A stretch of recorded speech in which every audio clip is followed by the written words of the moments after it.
Hello అండి. ఇవాళ యాక్చువల్‌గా ఈ పేషెంట్ గురించి మనం డిస్కస్ చేద్దాం. ఈ పేషెంట్ ఏంటి అంటే మ్యారీడ్ లైఫ్ ఆఫ్ 9 ఇయర్స్. ఈ పేషెంట్‌కి ఇర్రెగ్యులర్ సైకిల్స్ ఉన్నాయి. From 9 years. She is a case of chronic PCOD అనమాట. సో, తనకేంటి అనంటే విత్‌డ్రావల్ యేసుకుంటే గానీ పీరియడ్ అనేది రాదు. సో, ఇటువంటి రెసిస్టెంట్ పీసీఓడీ కేసెస్‌లో ఏంటి అంటే మెయిన్‌గా మనకి ఫాలికల్ ఫార్మేషన్ అనేది ఇబ్బందుంటుంది. సో, మనకి ఎన్ని రకాల ట్రీట్మెంట్స్ ఇచ్చినా మనకు డామినెంట్ ఫాలికల్ అనేది ఫార్మ్ అవ్వదు. సో, మీరు చూసినట్లయితే ఒకసారి ఇక్కడ ఏఎంహెచ్ అనేది 20 ఉంది.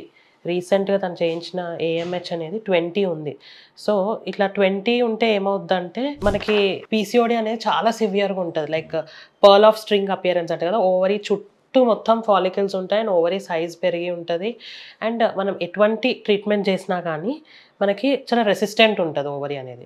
సో, ఇట్లాంటి కేసెస్‌లో మనము కన్సీవ్ చేయాలి అనంటే మెయిన్‌గా ఏఎంహెచ్ అనేది తగ్గాలి. అంటే సివియారిటీ ఆఫ్ పీసీఓడీ తగ్గాలి. ఇది మెయిన్‌గా డైట్, ఎక్సర్‌సైజ్ అండ్ ఇట్లాంటి కొన్ని లైఫ్ స్టైల్ మోడిఫికేషన్స్ చేస్తేనే పాసిబుల్ అవుతుంది.